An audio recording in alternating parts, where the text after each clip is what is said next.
Contoh soal nomor 6 dari 8 contoh soal yang akan diberikan.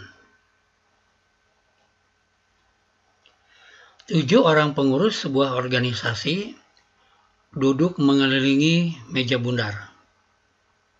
Berapa banyak cara duduk mereka jika ketua, wakil ketua, dan bendahara harus selalu duduk berdekatan? Kita lihat penyelesaiannya, anak-anakku.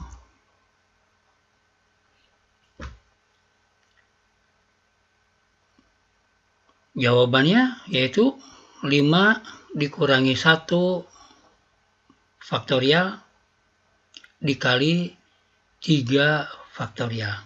Nah, sekarang kita lihat anak-anakku, dari mana angka-angka itu, gitu ya.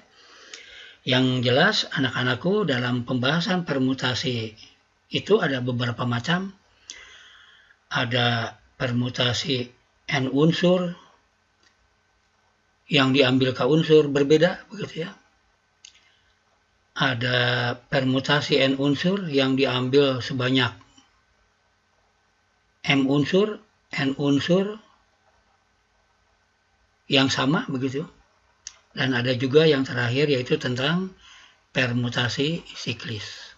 Oke, kita lihat anak-anakku untuk penyelesaiannya. Kita misalkan dari 7 orang pengurus tadi adalah ada A, B, C, D, E, F, dan G. Nah, di sini anak-anakku perhatikan, Bapak memberikan warna merah untuk C, D, dan E. Ya, kebetulan Bapak hanya ingin yang C, D, dan E saja. Mungkin anak-anakku bisa juga membuat untuk orang yang lain, gitu ya. Nah, anak-anakku perhatikan bahwa tadi disebutkan katanya 3 orang ketua, yang sebagai ketua, wakil ketua, dan bendahara, dia harus selalu berdekatan. Nah, kalau di sana Bapak beri ciri yang tadi adalah orang-orang itu adalah C, D, dan E. Nah, dilihat oleh Anda, dari 7 orang ini, 3 orang selalu berdekatan. Nah, yaitu yang C, D, dan E. Jadi, kita tinggal menghitung permutasi siklis dari 5 orang. Nah, kenapa dari 5 orang, Pak? Karena yang C, D, dan E tadi kita anggap 1 orang. Jadi hanya tinggal A, B yang diberi warna merah, kemudian F dan G. Jadi semuanya ada 5 orang. Nah, diingatkan oleh anak-anakku bahwa banyaknya permutasi siklis dari n objek adalah n dikurangi 1 faktorial. Nah, di sanalah lahir angka 5 dikurangi 1 faktorial. Bapak ulangi lagi, sekali lagi. Dari 7 orang yang ada, 3 orang duduk selalu berdekatan. Maka yang 3 orang tadi dianggap 1. Sehingga kalau dari 7 orang tadi, yang 3 dianggap 1, maka kita hanya tinggal 5 objek atau 5 orang, yaitu A, B, 2, C, D, E, 1, 3, kemudian F dan G, 4, dan yang kelima. Nah, sudah. Nah, mungkin anak-anakku bisa kembali lagi nanti lihat lagi untuk permutasi siklis. Permutasi siklis dari n objek itu adalah sebanyak n dikurangi 1 faktorial. Kebetulan di sini ada 5, maka 5 dikurangi 1 faktorial. Selanjutnya dikali 3 faktorial. Dari mana, Pak? Gitu kan, Anda bertanya lagi mungkin. Nah, 3 faktorial itu didapat dari posisi C, D, dan E bisa bertukar-tukar dia. Jadi bisa duduknya D dulu baru C baru E, bisa E dulu baru C baru D. Nah, sehingga yang C, D, dan E pun bisa duduk bertukar-tukar lagi. Berapa banyak kemungkinan C, D, dan E duduk bertukar-tukar? Yaitu 3 orang atau 3 permutasi menempati posisi yang 3 tempat berbeda.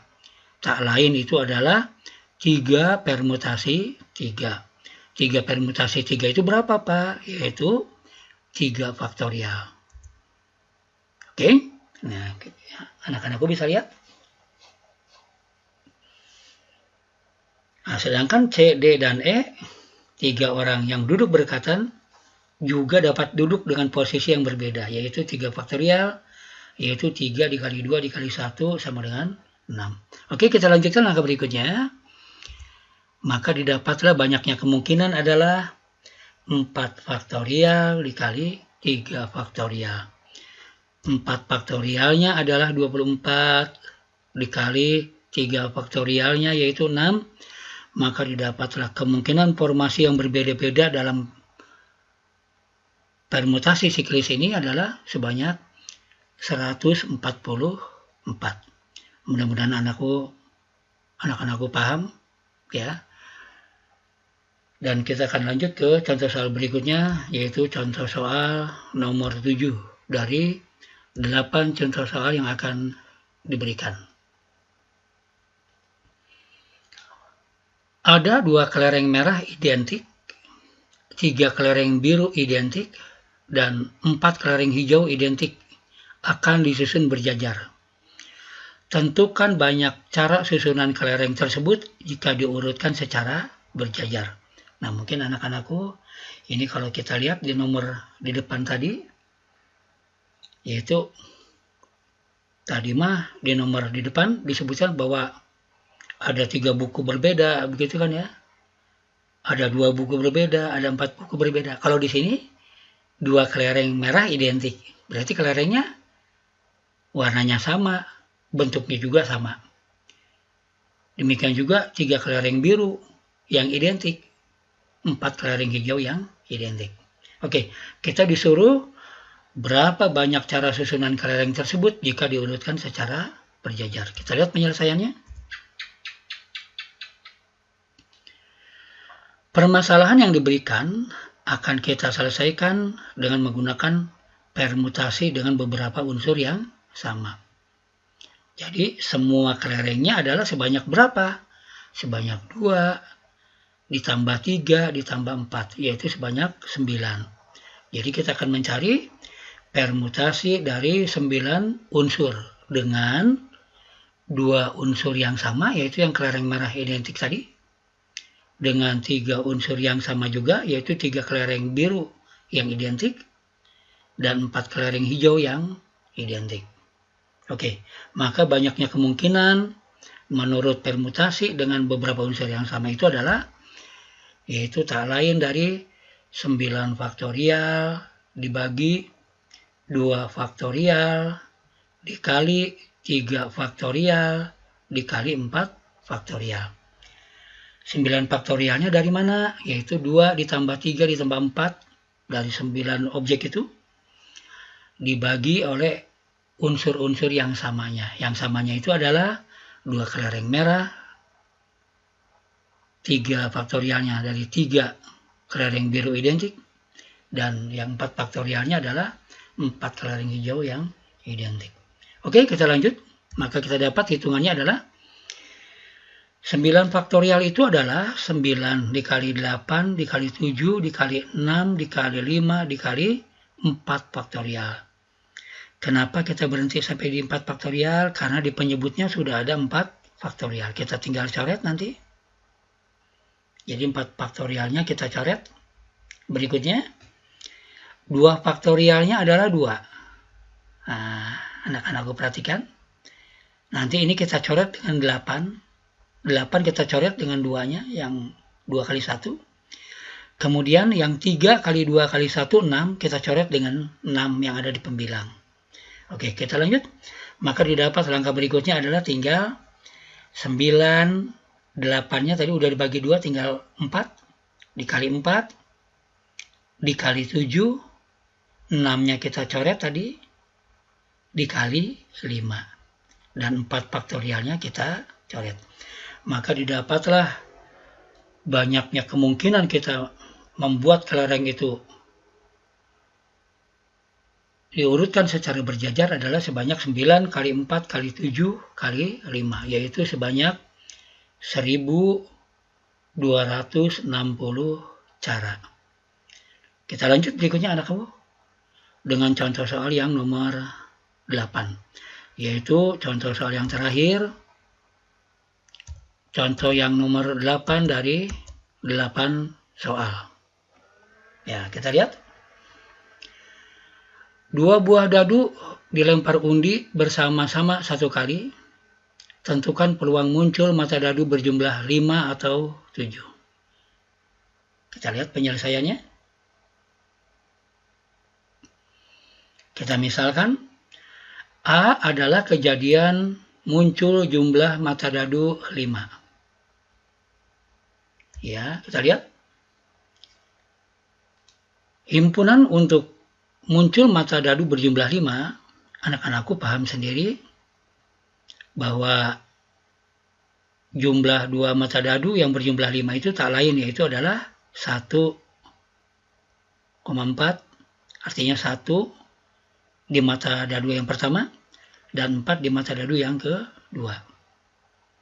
Bisa juga 2,3, yaitu 2 di mata dadu 1 dan titik 3 atau angka 3 di mata dadu yang kedua, dan seterusnya.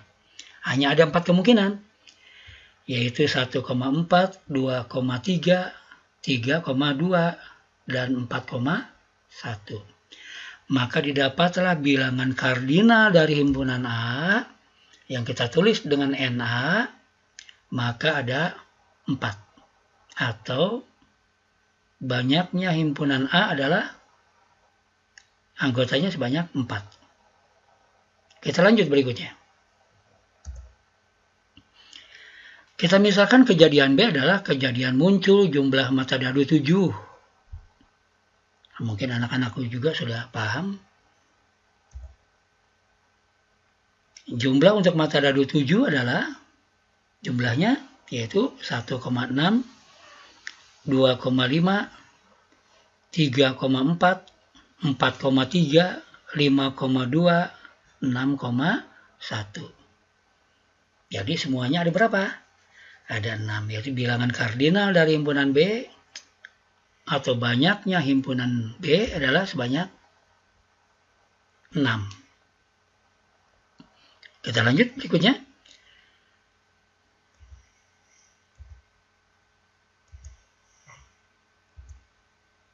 Nah, berikutnya di sana ada NS. NS itu adalah ruang sampel. Ruang sampel dari 2 buah dadu dilempar 1 kali. Nah, dari mana Pak 36 itu? Yaitu karena dadu itu memiliki 6 bidang atau 6 mata, yaitu mata 1, 2, 3, sampai 6. Dan mata dadu yang kedua juga ada 6. Maka kita kalikan 6 kali 6, yaitu sebanyak berapa? 36. Jadi ruang sampel daripada 2 buah dadu dilempar 1 kali, maka ruang sampelnya adalah 36. Mungkin dalam hal lain nanti anak-anakku pahami juga. Kalau 2 buah mata uang logam dilempar 1 kali, maka ruang sampelnya adalah sebanyak 2 dikali 2, yaitu 4. Kalau dilempar 1 buah mata uang logam dengan 1 buah dadu, maka ruang sampel yang terjadinya adalah sebanyak 2 kali 6, yaitu berapa? 12. Insya Allah akan kita bahas nanti dalam konsep-konsep dasarnya atau mungkin dalam contoh-contoh soal di bagian yang lain. Oke, kita lanjut berikutnya. Peluang muncul mata dadu berjumlah 5 atau 7, yaitu jumlah himpunan A tadi, jumlah kejadian A, ditambah jumlah kejadian B, dibagi ruang sampelnya, yaitu 4 ditambah 6 dibagi 36. Maka didapat hasilnya adalah 10/36. Atau kalau kita perkecil menjadi 5/18. Jadi peluang muncul mata dadu berjumlah 5 atau 7 adalah 5/18. Oke, kita lanjut. Untuk anak-anakku, ini adalah contoh soal yang terakhir. Mudah-mudahan dari materi yang Bapak sampaikan bermanfaat dan semoga Allah memberikan kemudahan dalam memahaminya serta memberikan keberkahan dari ilmu yang kita dapat. Amin ya rabbal alamin. Dan tak lupa Bapak sampaikan selamat belajar dan mudah-mudahan kita diberi kesehatan. Bertemu lagi di video kita selanjutnya. Insya Allah mungkin ini adalah bagian 1 yang bisa Bapak berikan, dan insya Allah mungkin di pertemuan berikutnya akan kita lanjut dalam part 2 dan seterusnya. Sampai di sini dulu anak-anakku. Sekian dulu. Assalamualaikum warahmatullahi wabarakatuh.